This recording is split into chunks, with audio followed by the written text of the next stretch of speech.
जब रब तबारक व तआला इंसान को पैदा करना चाहा तो कुरान में उसका जिक्र यूँ है, वइज़ क़ाल रब्बुक लिल मलाइकति इन्नी जाइलुन फिल अर्दि खलीफा, कि अल्लाह ताला ने फरिश्तों से फरमाया कि मैं ज़मीन में अपना खलीफा बनाने वाला हूँ। इंसान को अल्लाह ने क्या फरमाया? अपना खलीफा। इंसान अल्लाह का नायब बनाया जा रहा है। तो फरिश्तों ने क्या कहा था रब ताला की बारगाह में? अतजअलु फीहा मन युफ्सिदु फिल अर्द, अतजअलु फीहा मन युफ्सिदु फीहा, ऐ अल्लाह क्या तू ऐसे को खलीफा बनाएगा जो ज़मीन में जाकर फसाद मचाएगा, जुल्म करेगा, खून नाहक करेगा। अल्लाह तबारक व तआला ने इरशाद फरमाया, इन्नी अअलमु मा ला तअलमून, मैं जो जानता हूँ वो तुम नहीं जानते। तो फरिश्तों का ये पूछना अल्लाह की बारगाह में कि ज़मीन में आने के बाद इंसान फसाद मचाएगा, बिल्कुल वो रियल बात थी और आज है। देखा जा रहा है कि ज़मीन में फसाद मचाने वालों की तादाद बढ़ती चली गई। लेकिन अल्लाह का निज़ाम है, ये दारुल अमल है, दारुल इम्तिहान है कि यहाँ भेजा गया है इंसानों को पावर देकर, ताकत देकर, इख्तियार देकर। पाबंदी ऐसे नहीं कि तुम कुछ नहीं कर सकते। आज़ाद अल्लाह तबारक व तआला ने इंसान को पैदा करके इम्तिहान के लिए इस ज़मीन पर भेजा है।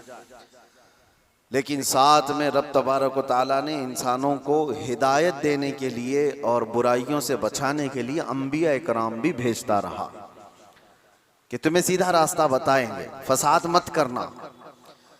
पहले दिन से इस रुए ज़मीन पर इंसानों के आने के बाद जो फसाद शुरू हुआ वो कत्ल से शुरू हुआ। आदम अलैहिस्सलाम के बड़े बेटे का कत्ल हो गया। दो चीजें आप जहन में रखें, इस रुए ज़मीन पर पहला फसाद है कत्ल, और वजह क्या बनी कत्ल की? औरत। औरत की वजह से, जो तारीखों में ये मिलता है, दो भाई एक ही औरत से शादी करना चाहते थे और एक के हक में वो जायज था जो शरीयत आदम में था, लेकिन दूसरा नाहक उस औरत को हासिल करना चाह रहा था। तो उसने अपनी औरत को हासिल करने के लिए रास्ते से उसके जायज शोहर को हटाने के लिए कत्ल कर दिया। ये दुनिया का पहला कत्ल था। तो कत्ल से शुरुआत हुई, औरत सबब बनी, उसके बाद ये फितनों का दौर और फसाद का दौर चलता रहा। रुए ज़मीन पर फसाद होता रहा और अंबिया इकराम अलैहिस्सलाम आते रहे और वो हिदायत दो तरीके से देते। ज़ुबानी तौर पर, अखलाकी तौर पर जो दावत है उनकी सीधे रास्ते की वो देती, लेकिन कुछ ढीठ तबीयत के लोग होते हैं तो उनको अपने मौजिज़े दिखा करके दावत देते हैं। कुछ लोग हैं जब तक उनको अचंभे वाली चीज़ नज़र ना आए तो उनकी तबीयत एक्सेप्ट नहीं करती। तो अल्लाह के नबियों ने मौजिज़े भी दिखाए। मौजिज़ा नबी के हक होने की दलील है। ये दो चीजें जब नहीं मानी कौम ने, पहले उनकी वाज़ो नसीहत, दूसरे उनके मौजिज़े से भी नहीं मानी, तब फिर तीसरी चीज है अल्लाह का अजाब। अल्लाह का अजाब आया और उन्हें घेर लिया। और ये तारीख में एक बार नहीं, बार बार होता रहा। रब तबारक व तआला मोहलत देता है जालिमों को। और कुरान पाक की वही आयत मैंने आज आपके सामने तिलावत की। अल्लाह फरमाता है, वला तहसबन्नल्लाह गाफिलन अम्मा यअमलु ज़ालिमून। लोगो, ये हरगिज गुमान मत करना कि अल्लाह तबारक व तआला जालिमों से बेखबर है। हरगिज ये मत सोचना कि वो गाफिल है अल्लाह जो कुछ जालिम कर रहे हैं इन कामों से, हरगिज नहीं। इन्नमा युअख्खिरुहुम, हाँ वो उनको ढील दिया हुआ है। लियौमिन तशख़सु फ़ीहिल अब्सार, उस दिन तक के लिए ढील दिया हुआ है जब सबकी आंखें उन्हें पहचान लेंगी और दर्दनाक तरीके से उनकी गिरफ्तारी होगी। जुल्म क्या चीज है, इसकी डेफिनेशन जरूरी है हर इंसान को मालूम होना। जुल्म आम तौर पर हम लोग ये समझते हैं कि ना इंसाफी, इनजस्टिस को जुल्म कहा जाता है, और वो दूसरे के ऊपर जब भी किया जाए तो उसको जुल्म, बल्कि जुल्म आदमी अपने आप से शुरू करता है। कुरान पाक में कई जगहों पर अल्लाह ने ये बयान फरमाया कि वो बड़ा जालिम है जिसने अपनी जान पर जुल्म किया। दूसरों पर जुल्म बाद में होगा, तकरीबन इंसान अपने आप पर भी तो जुल्म कर रहा है। अपने आप पर जुल्म कैसा होगा? अपने आप पर जुल्म कैसे? अपने आप पर जुल्म ये है, जुल्म की तारीफ जो डेफिनेशन है वो ये है, वदअ शै अला गैरि महल्लिही, किसी भी चीज को उसकी असली जगह से हटाकर रख देना।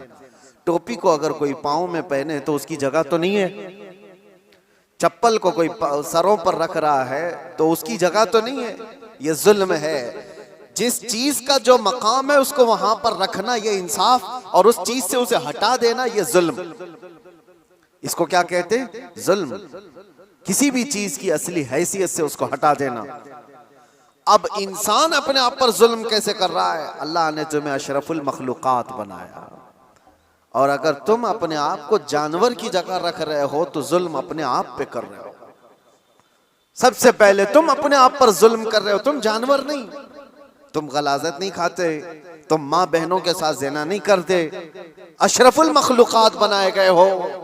अल्लाह ने तुम्हें अक्ल सलीम अता किया, सूझबूझ की ताकत अता किया, अच्छे बुरे में तमीज़ करने का सलीका दिया। ये सारी चीज़ें अल्लाह ने तुम्हें अता की हैं। अगर इनका इस्तेमाल ना करते हुए इंसान अपने आप को गलाजत में डालता है तो गोया कि वो जुल्म अपने आप पर कर रहा है। सबसे पहले उसने अपने आप पर जुल्म किया। जब कभी कोई गुनाहों में मुलव्विस होता है तो कुरान कहता है उसने अपने आप पर जुल्म किया है। इसीलिए तौबा के मुतालिक जब भी फरमाया गया तो यही कहा गया, जिन लोगों ने अपनी जानों पर जुल्म किया है। अपनी जानों पर जुल्म करना आपको लगता होगा हैरत की बात है, कोई आदमी अपने आप पर कैसे जुल्म करेगा? जुल्म का मतलब सिर्फ वही नहीं चाकू छुरी तलवार से मार देना। जुल्म ये है अपनी हैसियत को गिरा देना। जो मकाम अल्लाह ने तुझे दिया था वो छोड़कर तुम किसी और गलाजत में पड़ गए, ये सबसे पहला जुल्म है जो हमने अपने आप के साथ किया इंसान होने के नाते। दूसरी और एक खास सिफत अल्लाह ताला ने आपको अता किया, आप इंसान होने के साथ साथ उम्मत मोहम्मदिया है। अब स्टेटस बढ़ गया है तुम्हारा, तुम्हारी जगह बढ़ गई है जिस जगह पर अल्लाह ने तुम्हें बयान किया है।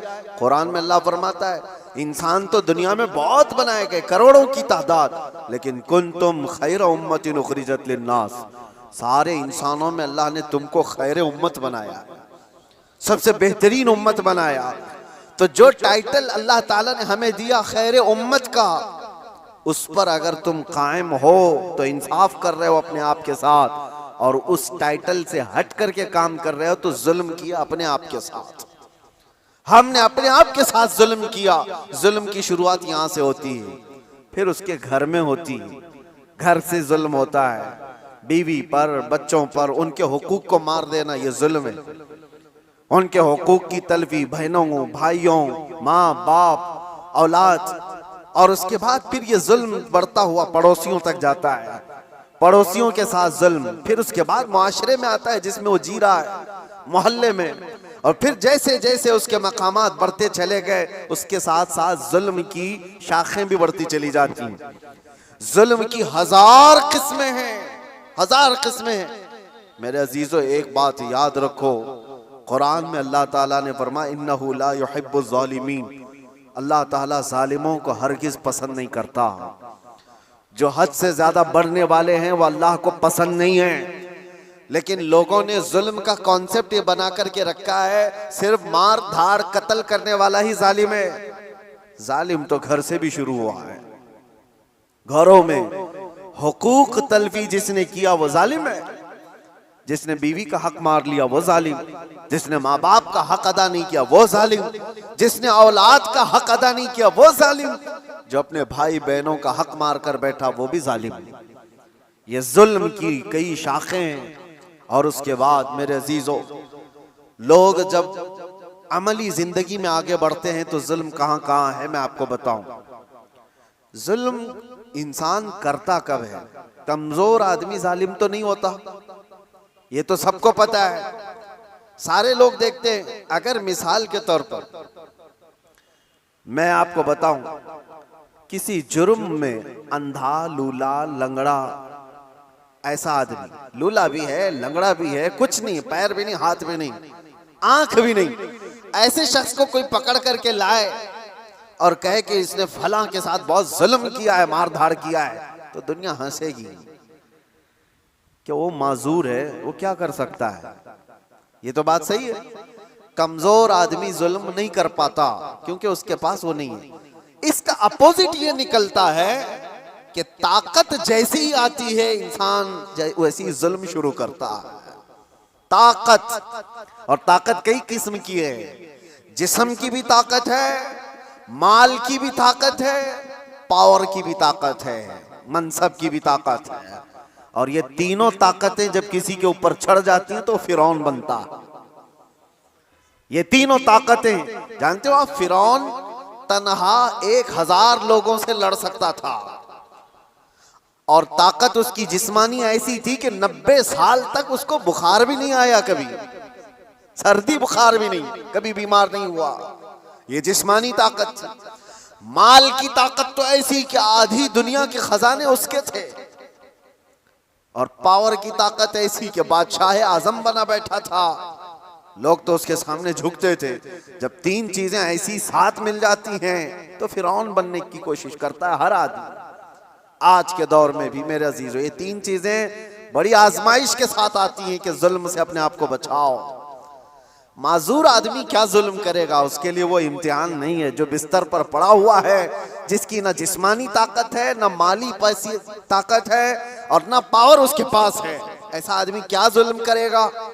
जुल्म वो करता है जिसके पास ताकत हो, और ताकत वाले के साथ इम्तिहान भी ज्यादा है।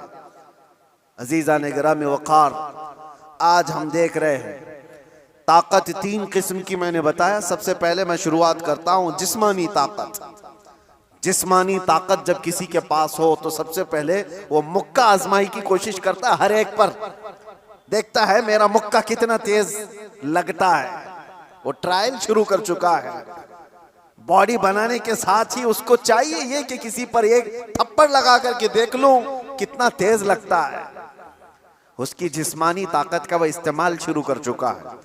मैं आपको बताऊं, जिस्मानी ताकत में मेरे अजीजों हैदर कर्रार को कौन पहुंच सकता है, जो शेरे खुदा, फातह खैबर, मुश्किल कुशा सैयदना अली इब्न अबी तालिब कर्रमल्लाहु वजहुल करीम, उस जमाने के 40 सहाबा जो दरवाजा उठा नहीं पा रहे थे, तन्हा हजरत अली ने एक हाथ से उठाकर फेंक दिया था।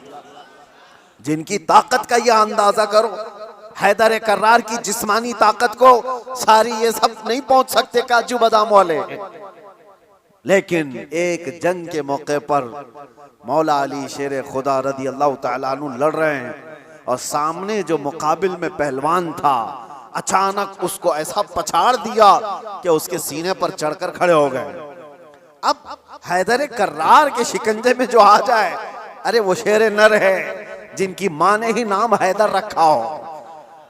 जैसे ही वो पंजे में आया, क्या करता, कसमसाया, फड़फड़ाया, लेकिन उसने एक काम क्या किया, आपके मुंह पर थूक दिया। थूक दिया। जाहिर सी बात है, लास्ट मोमेंट पे आदमी ये कोशिश करता है कि मैं मर ही रहा हूं तो सामने वाले को कुछ करके चला जाऊं। उसने थूक दिया। ऐसी मोमेंट पर ताकतवर का गुस्सा डबल हो जाता है। मैं पहले एक बार में मारने वाला था, अब 4 बार में मारूंगा। तूने किया कैसे मेरे साथ? किसी को तुम एक मार रहे थे लेकिन उसने मां की गाली दे दी, अब 4 और लगाओगे, क्योंकि गुस्सा बढ़ गया है। गुस्सा और तिलमिलाया है तुम्हारा। हजरत अली के साथ ये हुआ। उनके सामने जो मगलूब था उसने थूक दिया। होना ये चाहिए था कि आप तड़पा तड़पा के उसको मारें। जिसके चेहरे को देखना रसूलुल्लाह ने इबादत कहा, उस चेहरे पर अगर कोई थूके तो उसको तो तड़पा के मार देते। हजरत अली छोड़कर खड़े हो गए, उसको छोड़ दिया। मारने का था, छोड़ दिया, खड़े हो गए, कहा जा। उसने ताज्जुब से पूछा कि मैं तो मरने ही वाला था, इसलिए थूक दिया, और तुमने छोड़ क्यों दिया? मौला अली करमल्लाहु वजहुल करीम का जवाब सुनो ताकत वाले। आप फरमाते हैं अल्लाह ने मुझे जो जिस्मानी ताकत दी है वो मैं खालिस अल्लाह की रजा के लिए इस्तेमाल करता हूं। जब तूने थूक दिया तो मेरा नफ्स शामिल हो गया। अब अगर मैं मारता तुझे तो बात ये होती कि तेरे थूक के बदले में मैंने मारा है। मैं तुझे मुझ पर थूकने के बदले नहीं मार रहा था, तू अल्लाह और उसके रसूल का दुश्मन है इसलिए मार रहा था, और ये नफ्स शामिल हो गया इसलिए मैंने छोड़ दिया। ताकत का इस्तेमाल ऐसे वक्त में कोई करके दिखाए। मेरे अजीजों, आज तो हाल ये है, किसी को क्रिटिसाइज नहीं कर सकते। अभी कुत्ता बोल दो तो क्या करते हैं हम, तो जा क्या है ना इनको कहा नाम लेकर कुछ नहीं, उसके बावजूद भी एक बड़ी आजमाइश से गुजर कर क्या है, बर्दाश्त की ताकत नहीं है। मौला अली करमल्लाहु वजहुल करीम को उनके सामने दुश्मन मगलूब ने थूक दिया, तब छोड़ दिया आपने। कहा मैं अपने नफ्स के लिए नहीं लड़ता, अपने नफ्स के लिए नहीं। और आज जो कुछ भी पावर का इस्तेमाल है, ताकत का इस्तेमाल है, वो सिर्फ और सिर्फ नफ्स के लिए है। आज नफ्स के लिए है। ये एक मिसाल मैंने आपको बताया, जिस्म का गलत इस्तेमाल करने वाले लोग। और क्या समझते हो तुम्हारी ताकत क्या ये हमेशा की है? चंद दिन का इंतजार करो, दांत टूट जाएंगे, कमर झुक जाएगी, और उसके बाद आजाद जवाब देने लगेंगे। जिन हाथों से तुमने मुक्का आजमाई की थी, चंद दिनों के बाद वो हालत होने वाली है कि हाथ से तुम्हारे गिलास भी नहीं पकड़ा जाएगा। रोटियां तुम्हारे हलक तक डालने के लिए हाथ कपकपा रहे होंगे। हमने बड़े बड़े पहलवानों को बिस्तर पर पांव रगड़ रगड़ कर मरते हुए देखा है। ये जिस्मानी ताकत फानी है, खत्म होने वाली है। और समझ लो कि तुम्हें बुढ़ापा नहीं आया, कमजोरी नहीं आई, बीमारी नहीं आई, तब तो मौत तो आनी है, चाहे जवानी में आए। और मेरे आका सल्लल्लाहु ताला अलैहि वसल्लम एक बार हजरत अबू हुरैरा रदियल्लाहु ताला अन्हु के साथ एक ऐसे खंदक के पास से गुजर रहे थे जहां लोग कूड़ा करकट कचरा सब फेंका करते थे। वहां पर मेरे आका सल्लल्लाहु ताला अलैहि वसल्लम खड़े हो गए। हजरत अबू हुरैरा से कहते हैं इस खंदक में कुछ तुम्हें नजर आ रहा है? तो आपने कहा हाँ या रसूल अल्लाह सल्लल्लाहु अलैहि वसल्लम, हड्डियां हैं पुरानी। आप सल्लल्लाहु अलैहि वसल्लम ने फरमाया ये उन मरे हुए लोगों की हड्डियां हैं, उनके कपड़े हैं जो गल चुके हैं, जो अपने जमाने में ऊंची सवारियां करते थे, बड़े जिस्मों के मालिक थे। इनको ताकत और कुव्वत बहुत दी गई थी और आज ये सड़ गल गए हैं और कीड़ों की ग़िज़ा बने। ये हश्र तो उन ताकतवरों का भी होगा जो आज अपनी ताकत का गलत इस्तेमाल कर रहे हैं। थोड़े दिनों की बात है, आप ये ताकत को फानी होते हुए देखेंगे। इसलिए मेरे अजीजों, जब अल्लाह ताला ने जिस्मानी ताकत दिया है तो संभाल करके रखना कि हाथ उठे तो कहीं जुल्म के लिए ना उठे, जुल्म के लिए ना उठे। जिस्म का इस्तेमाल कभी अपने नफ्स के लिए ना हो। इमाम अहले सुन्नत इमाम अहमद रजा खान फाजिल बरेलवी रदी अल्लाह ताला, कौन नहीं जानता आज, आशिकों के इमाम, बरेली के ताजदार, जिन्होंने हजारों मसाइल का हल लिख दिया अपनी जिंदगी में, 1000 से ज्यादा किताबें लिख दी।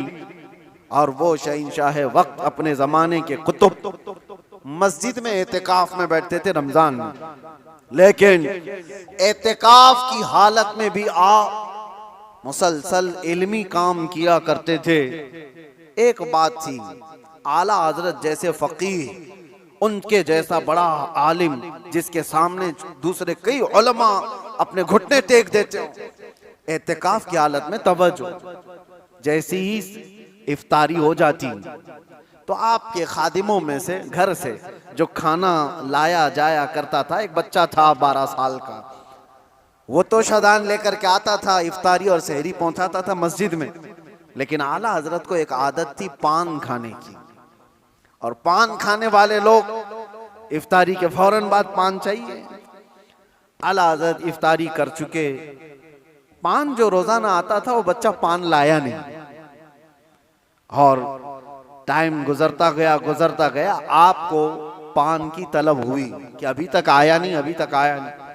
वो तकरीबन घंटा भर के बाद वो बच्चा आया और दौड़ता हुआ आया, कहा बड़े मौलाना साहब पान रह गया। पान ला करके दिया, एक तमाचा उसको लगाया। कहाँ चला गया था? पान लेकर कहाँ भाग गया था? वो बच्चा, जो खादिम है, खिदमत करने वाले लोग हैं, कहा माफ कीजिए भूल गया था, दिया और चला गया भागकर। पान खा लिया। आपके शागिर्द हैं अल्लामा ज़फ़रुद्दीन बिहारी रहमतुल्लाह तआला अलैह, उन्होंने लिखा है इसको, आला हजरत के शागिर्द। वो कहते हैं पान खाने के बाद आला हजरत इतने बेकरार हो गए, तरावी हो गई, टहलते रह गए इधर से उधर बेचैनी से। मैंने जाकर पूछा इमाम वक्त से, आला हजरत से, मौलाना ज़फ़रुद्दीन साहब फरमाते, कहा क्या वजह है? आला हजरत ने कहा मौलाना जाओ वो बच्चा कहाँ है उसको ढूंढ के लाओ। कहा क्यों, क्या हुआ? काम उसको बुला लाइए, मैं उसको मार दिया था।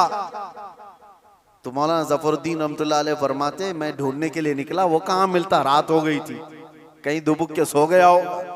लेकिन आला हजरत ने रात भर ढूंढने लगवाया।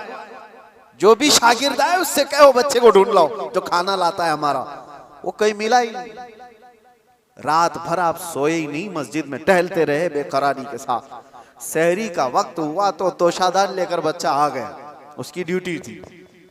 वो जैसे ही आया आला हज़रत लपक कर दरवाजे पर जाते और जाकर तोशा उसके हाथ से लिया, रख दिया और घुटने टेक कर जमीन पर बैठ गए। वक्त के मुजद्दिद की बात कर रहा हूं। उस बच्चे के दोनों कंधों को पकड़ा और कहा बेटा कल की रात मैंने थप्पड़ मार दिया था अपने हाथ से तुझे, खालिस मेरे पान के लिए, ये मेरे नफ्स के लिए मारा था, तो अल्लाह के लिए मुझे माफ कर दे। वक्त का इमाम अब छोटे बच्चे से कह रहा है मुझे माफ कर दे। वो बच्चा कसमसा रहा है, घबरा रहा है। देखा है वक्त के बड़े बड़े फकीह और मुफ्तियान कराम इस इमाम के सामने बैठ जाते हैं अदब से, और ये वक्त का इमाम मुझसे माफी तलब कर रहा है। बच्चे ने कहा हुजूर छोड़ दीजिए, मैंने कुछ समझा ही नहीं, मुझे कुछ पता ही नहीं।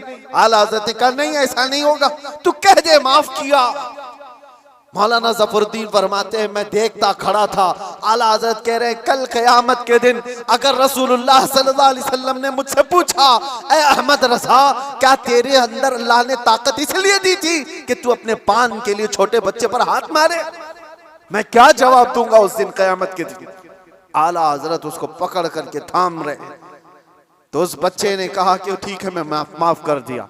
आला हज़रत कहते हैं बच्चों को इख्तियार नहीं है माफ करने का, बच्चों को मसाइल है, वो मालिक नहीं है।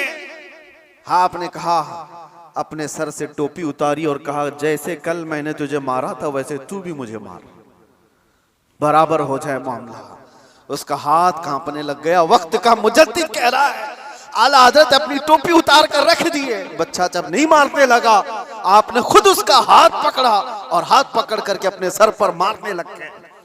3-4 बार उसकी जब थप्पड़ पड़ी तो आला हज़रत मुस्कुराते हुए खड़े हुए कहा बात बराबर की हो गई, तूने मुझे माफ भी किया और बदला भी ले लिया। मौलाना ज़फ़रुद्दीन रहमतुल्लाह अलैह फरमाते हमारे आंसू निकल गए।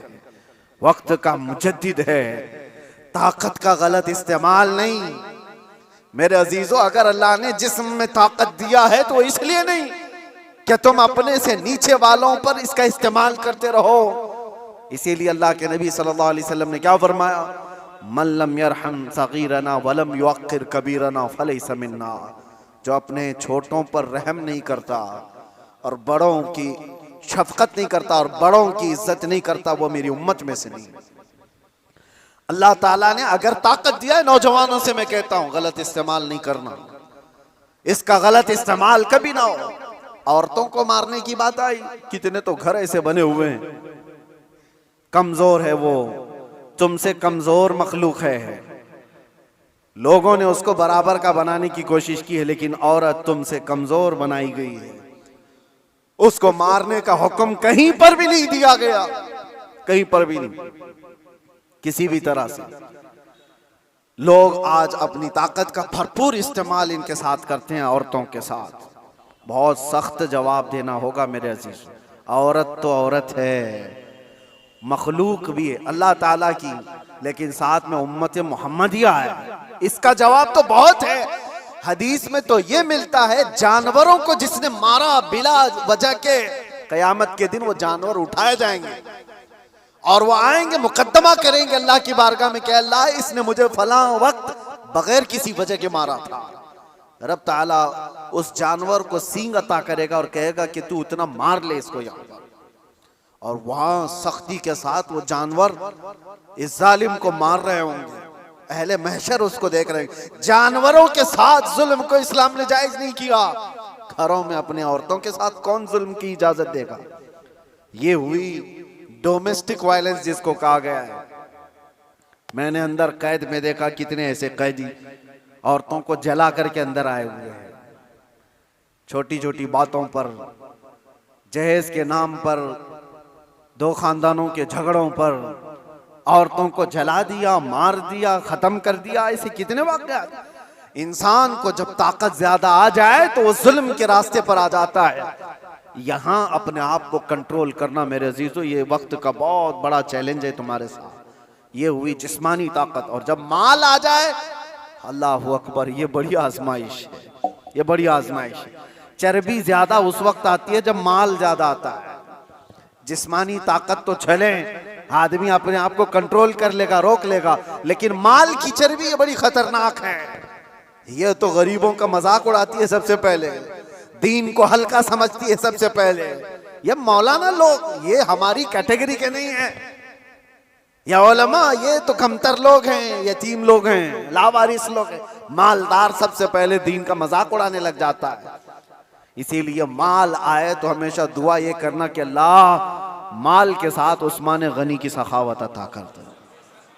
माल आए तो अब्दुर्रहमान बिन औफ की अखलाक व किरदार के साथ आए, वरना कारून के पास भी था, शद्दाद के पास भी था, हामान के पास भी था, माल बहुत था उनके पास, लेकिन उनके माल ने उनको तबाह व बर्बाद कर दिया। आज भी जिसके पास माल आया, पैसा आया, वो ये सोचता है रातों रात सब कुछ मैं अपना बना लूं, अपना खरीद लूं। अच्छा, एक बात और भी मैं बता दूं, जिन तीन चीजों की बात मैंने कहा जो इंसान को जुल्म के रास्ते पर लाती है, पहले उसकी जिस्मानी ताकत, दूसरे दौलत, तीसरे पावर, ओहदा, ये तीनों ऐसी चीजें हैं जो परमानेंट रहने वाली है ही नहीं। परमानेंट रहने वाली तीनों में से कोई चीज नहीं है। हाँ, इतना है कि जिस्मानी ताकत को जाने में टाइम लग सकता है, थोड़े टाइम बाद जाएगी, लेकिन वो भी पक्का नहीं। किसी हादसे में गिर गया, वो सारी जिस्मानी ताकत भस्म हो जाएगी। लकवा मार गया तो बड़ा सा बड़ा पहलवान बिस्तर पर आ गया, कुछ नहीं होने वाला है। मैंने सऊदी में देखा एक बहुत हट्टे खट्टे आदमी को, कोमा में है बेचारा, अब तो गल गया, लेकिन जिस वक्त कोमा में आ गया तो सिर्फ एक अटैक कुछ हुआ, कोमा में चला गया, जिस्म पूरा गल गया, खत्म हो गया। तो जिसको अपने जिस्म पर बहुत ताकत था वो अचानक भी जा सकता है, लेकिन नॉर्मली देखा गया है कि जाने में टाइम लगता है। जिस्मानी ताकत, माल का कोई भरोसा नहीं। लोग ये कहते इतना हमारे पास है कि 7 पुश्तें खाएंगी। हमने उस घर को भी देखा, उसका खुद बेटा आज 10-10 रुपए की भीख मांगता है। जिसने ये कहा था कि इतना मेरे पास है कि 7 पुश्तें खा सकती हैं, उसका सगा बेटा आज 10 रुपए मांगता है। ये माल को जाने में ज्यादा वक्त नहीं। तीसरा पावर और मनसब। जो लोग आज बैठे हुए हैं उनको लगता है कि सब कुछ हम अपनी कुर्सी से कर लेंगे। तुम्हारी कुर्सी को हिलने में देर नहीं लगता। तुम्हारा जुल्म जो है ये दीमक है जो इस कुर्सी को खाकर खत्म कर देगा। जुल्म कुर्सी पर बैठा हुआ आदमी जब करता है, माल वाला और कुर्सी वाला दोनों, ये वक्त के साथ ऐसे तेज बहते हैं कि उनको अंदाजा ही नहीं होता। उन्हें पता नहीं उनके जुल्म के शिकार मजलूमीन की आहें अल्लाह तक जा रही हैं। रब तबारक व तआला कुरान में फरमाता है कि अल्लाह तबारक व तआला इनके कामों से बेखबर नहीं। जो लोग पीड़ित हैं, जुल्म से निशाना बने हुए हैं, तो क्या इनको इंसाफ नहीं मिलेगा? दुनिया की अदालत इंसाफ ना दे, अल्लाह की अदालत तो है जो इंसाफ अता करे। जालिम दुनिया में भी भुगतेगा और आखिरत में उसका दर्दनाक अंजाम है, दर्दनाक अंजाम। फिरौन के साथ क्या हुआ, नमरूद के साथ क्या हुआ? अरे एक मच्छर से हिलाक हो गए। फिरौन पानी में गर्क कर तबाह हो गया, गर्क होकर तबाह हो गया। अबू जहल को 2 छोटे बच्चों ने मार के गिरा दिया, जो ताकत और माल का नशा था जिसको। आज हालात ऐसे मेरे अजीजों, ये 2 तरह का जुल्म बहुत बढ़ गया है, माल का और पावर का। आज जो पूरी इंटरनेशनल न्यूज घूम रही है अमेरिका की दादागिरी, कोई बोलने वाला है इस पर? वो किसी भी मुल्क के राष्ट्रपति को उठा करके ले जाए, किसी को कुछ नहीं। हालांकि ये नई बात नहीं है, नई बात नहीं। पावर है ना, ताकत है, नशा है, वो कुछ भी कर सकता है। ये पहली बार नहीं, ऐसे कई मुल्कों के साथ हुआ है। दूसरे मुल्कों में जाकर के बम गिरा देना, दूसरे मुल्कों के चुनी हुई सरकारों को गिरा देना, ये पहली बार है। जो आज सोशल मीडिया पर गर्दिश कर रही है बातें, वेनेजुएला के साथ ऐसा हुआ वैसा हुआ। अरे खुद यहाँ हमारे मुल्क में जब मुंबई पर अटैक हुए थे, हमले हुए थे, आपको पता होगा, काफी साल पुरानी बात, ताज पर और ये वीटी में जो हमले हुए थे, उस वक्त पकड़ करके एक अजमल कसाब को तो बहुत घुमाया गया है न्यूज में, लेकिन आपको पता है एक मास्टरमाइंड और भी था, डेविड नाम का, और उसको गिरफ्तार भी किया गया। लेकिन अमेरिका की फौज आकर उसको रातों रात यहां से लेकर अमेरिका चली गई, और ये कह करके कि इसका मुकदमा हम चलाएंगे। दादा है साहब, हमारे मुल्क का मुजरिम है, हमारे मुल्क में फसाद किया, लेकिन कानून उनका चलेगा। ये क्या है? ये पावर का इस्तेमाल। दुनिया यही चीज देखती है आज, जिसकी लाठी उसकी भैंस कहा जाता है। ये मुहावरा यही है, ताकत का ऐसा इस्तेमाल। और ये लोग दुनिया को इंसानियत का दर्स दे रहे हैं, ह्यूमन राइट्स बनाए हुए बैठे हैं, इंसानों के अकदार ये सिखाएंगे हमें, जो दुनिया को जुल्म से हाँकते हैं। मेरे अजीजों, एक बात याद रखो, अल्लाह के नबी सल्लल्लाहु तआला अलैहि वसल्लम ने अगर फरमाया कि जुल्म को अल्लाह पसंद नहीं करता, तो रसूलुल्लाह ने अपनी जिंदगी से करके दिखाया है। यह नहीं है कि तकरीरों में कहा है या कोई स्टेटमेंट है। यह दुनिया के यूएनए का एक स्टेटमेंट होगा, अमेरिका का, यूरोप का स्टेटमेंट होगा कि ह्यूमन राइट्स के खिलाफ कोई भी कुछ करेगा तो हम उसको पकड़ेंगे, मारेंगे। जुल्म के खिलाफ हम बोलेंगे, हम पीस चाहते हैं। ये सब ढकोसले हैं, जुमलेबाजियां हैं, लेकिन सब उनके खुद के अमल की बात आए तो कोई इसमें खरा नहीं है, कोई पक्का नहीं है। लेकिन आओ, बारगाह रिसालत मुआब सल्लल्लाहु अलैहि वसल्लम, अल्लाह के नबी सल्लल्लाहु तआला अलैहि वसल्लम जब फरमाते हैं कि जुल्म जायज नहीं, तो मस्जिद नबवी का वो माहौल है, सहाबा बैठे, हुजूर ने फरमाया ये मेरे आखिरी वक्त होंगे, मैं दुनिया से जा रहा हूं, मफहूम मैं बता रहा हूं, इसके बाद हो सकता है तुमसे मुलाकात ना हो, लेकिन तुम में से किसी पर भी कोई हक मेरा बाकी रहे या मुझ पर किसी का हक बाकी है तो खड़ा हो और मुझसे सवाल करे। हुजूर ने फरमाया, और एक साहबी खड़े हो गए, कहा या रसूलुल्लाह आप पर मेरा एक हक है।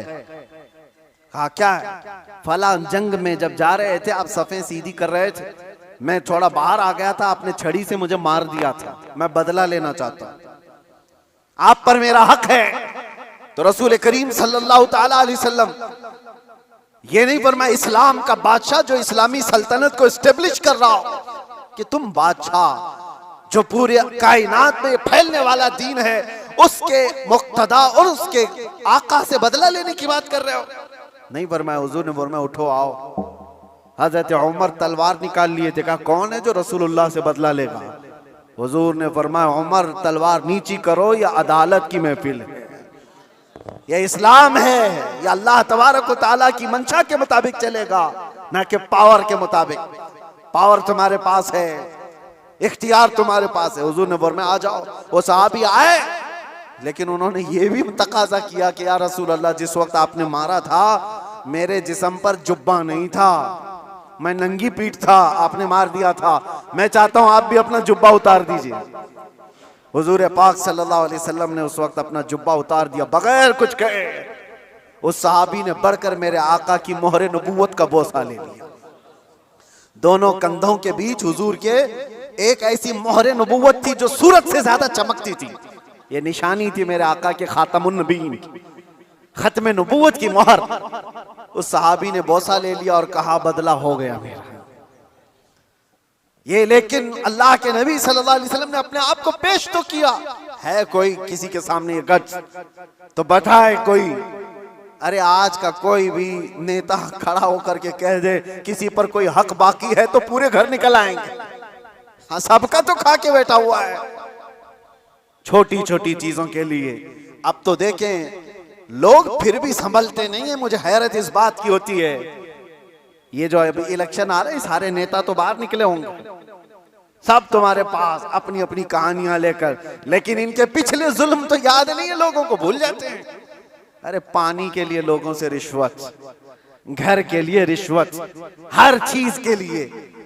ये मखलूक के साथ जो जुल्म करके कुर्सी संभालते हैं, इनका जब वक्त आए तो मेरे अजीजों तुम्हें भी तो अपने पावर का इस्तेमाल करना चाहिए। एक बात याद रखो, इमाम हुसैन का ये जुमला है, आपने फरमाया था कि मेरे नजदीक जालिम वो नहीं जो किसी को मारता है, जालिम वो भी है जो उसके जुल्म को देखकर खामोश रहता है, आवाज नहीं उठाता। और यहां आवाज उठाने की बात तो छोड़ो, तुम तो ताउन कर रहे हो। आप भाई आगे बढ़ो, हम तुम्हारे साथ हैं। जुल्म करते रहो, हम भी तुम्हारे साथ हैं। पैसा खाते रहो, हम भी तुम्हारे साथ हैं। ये क्या है? ये निजाम को बदलने की जरूरत है। आज पावर का जो इस्तेमाल हो रहा है, गलत इस्तेमाल, इसको बदलने की अपने अंदर सोच पैदा करो। आप सोचते होंगे हम थोड़ी तादाद में हमसे क्या होगा, हरगिज मत सोचो। एक की सोच से भी इनकलाब आता है, एक की सोच से भी इनकलाब आता है। बढ़ना तुम्हारा काम है। तुम क्यों सोचते हो कि पूरी दुनिया मेरे साथ खड़ा होना चाहिए? नहीं, सरकार मुजाहिदे मिल्लत रहमतुल्लाह ताला अलैह बहुत दिल के अंदर मलाल लेकर के चलते थे। उम्मत के हालात ऐसे, मैं उनको पढ़ा तो मैं भी कई मर्तबा ऐसा, जिसको कहते हैं ना डिसअपॉइंट हो जाना, हालात को देख रहे कोई आता ही नहीं, क्या फायदे का हम चिल्लाते रह जाएं, लोग आपस में इख्तिलाफ करके छोड़ के चले जाएं। हुजूर मुजाहिदे मिल्लत रहमतुल्लाह ताला अलैह एक बार लोगों को बुलाए थे कि दिल्ली आओ, लेकिन उनकी जितनी तादाद उनको मकसूद थी नहीं आए, तो बहुत ज्यादा नर्वस हो गए। कहा कि इस उम्मत के लिए हम आवाज उठा रहे हैं, आने को तैयार नहीं। वापस आए, उस वक्त सुना सरकार मुफ्ती आजम हिंद रहमतुल्लाह ताला अलैह आला हज़रत के शहजादे, उन्होंने कहा था कि मौलाना लोगों को मत देखो, दुनिया जो है कूफा में इमाम मुस्लिम के साथ शाम में 60,000 की तादाद में नमाज पढ़ती है और दूसरे दिन फजर में 2 बच्चों के अलावा कोई नहीं होता। आप इनके बेस पर ना आओ, आप अल्लाह के भरोसे पर जाओ। इसलिए कि गरीब नवाज पहले से हिंदुस्तान में माहौल बना के नहीं आए थे, अल्लाह के भरोसे आए थे, अल्लाह ने माहौल बना दिया। एक आया था लेकिन लाखों को इस्लाम का नूर देकर गया। एक से भी होता है इनकलाब। आप क्यों सोचते हो कि मेरे चाहने से कुछ नहीं होगा? आप सोचो, खड़े हो इनकलाब के लिए कि मैं जालिम का साथ नहीं दूंगा, जुल्म के खिलाफ रहूंगा। लोग तो बिक रहे हैं। आज हमारे यहाँ एक नेता साहब ने कह भी दिया कि मुसलमानों के वोट की हमें कोई जरूरत नहीं, इनको लुभाने की जरूरत नहीं, एक रात पहले 1-1 हजार में बिक जाएंगे, इनके घरों में 1-1 हजार का लिफाफा पहुंचा दे, ये बिक जाएंगे, हो जाएगा। उम्मत मुस्तफा को आज लोग इस तरह का खिलौना बनाए, और ये मजाक नहीं है आपके साथ। आप उसके बावजूद भी ये कहते भाई आगे बढ़ो, हम तुम्हारे साथ हैं। जालिम का साथ देना भी बड़ा जुल्म है। कयामत के दिन इसका भी सवाल होगा आपके साथ, इसका भी सवाल होगा कि उसके जुल्म तक पहुंचने में कौन मददगार था? तुम मददगार थे, तुम सारे मददगार थे। इसकी पकड़ होगी। इसीलिए मेरे अजीजों, हो तो इंसाफ के साथ, नहीं तो मेरे आका ने जो फरमाया, एक जमाना ऐसा आएगा कि लोग वही ईमान बचा पाएंगे जो अपने घर में टाट के कपड़े की तरह पड़े रहेंगे, वही लोग अपना ईमान बचा पाएंगे। आज वो हालात हमें दिख रहे हैं। कहां जाएं खुदा बंदा, ये तेरे सादा दिल बंदे किधर जाएं कि दुर्वेशी भी अय्यारी है, सुल्तानी भी मक्कारी है। आज वो हालात आ गए हैं। अजीजा ने गिराम वक़ार, खुलासा कलाम मेरा ये है, अल्लाह ताला ने जुल्म को सख्त नापसंद फरमाया, जुल्म को सख्त नापसंद फरमाया। आज जो पूरी दुनिया पावर का और माल का जुल्म कर रही है, ये हमारे लिए नया नहीं है। लेकिन हम जूझ रहे हैं। इंतजार करो, हर जुल्म के बाद अल्लाह तबारक व तआला एक नई सुबह तुलू फरमाता है। जालिमों का वक्त जाएगा, उसको जाना है। कुरान कहता है वकुल जाअल हक व ज़हक़ल बातिल। आप फरमाते हैं महबूब, हक आया और बातिल मिट गया। इन्नल बातिल काना ज़हूक़ा, और बातिल को तो मिटना ही है, मिटना ही है। जालिम को तो जाना ही है। वक्त आएगा हर एक का। इसीलिए मैंने वो जुमला कहा था जिसकी वजह से मुझे बड़ी सख्त सजा हो गई, कुछ देर की खामोशी। इसीलिए कहा था कुछ देर की खामोशी है। ये जुल्म जितना भी होगा, अंधेरा हमेशा नहीं रहता, सुबह रोशन होगी। चांद को गहन हमेशा नहीं लगता, छट जाता है फिर वो चमकता है। ये उम्मत मोहम्मदिया है, आज खिजा रसीदा है। हालात खराब हुए हैं लेकिन ये हमेशा के नहीं है, ये हालात छटेंगे और उम्मत मोहम्मदिया का वकार वापस आएगा। और हमारा काम क्या है? उम्मत को जगाना, बेदार करना, तुम्हारी तो हैसियत और तुम्हारी अपनी वैल्यू बताना कि तुम वो नहीं हो जिस तरह की जिंदगी गुजार रहे हो। 100 साल पहले इकबाल ने बहुत प्यारा शेर कहा था, बहुत प्यारा, हमें झिझोड़ते हुए कहा था कि उम्मत मोहम्मदिया को मुखातब करते हुए इकबाल ने कहा था कि पहाड़ बसेरा कर पहाड़ों की चट्टानों में, तू शाहीन है बसेरा कर पहाड़ों की चट्टानों में, नहीं तेरा नशीमन कसरे सुल्तानी के गुंबद पर। मतलब समझते हो उर्दू है, नहीं तेरा नशीमन कसरे सुल्तानी के गुंबद पर। कसरे सुल्तानी बादशाह के महल का गुंबद कितना ऊंचा हो सकता है? ज्यादा से ज्यादा कितना फीट ऊंचा होगा? 200 फीट ऊंचा कर दिया होगा, 400 फीट ऊंचा होगा। लेकिन इकबाल कहता है वो गुंबद की ऊंचाई ये तेरी मंजिल नहीं है। एक परिंदा है शाहीन, जानते हो, जो सबसे ऊंचा उड़ता है और इतना ऊंचा उड़ता है कि उसको कौवे भी नहीं देख सकते, कौवे भी नहीं देख पाते उसको।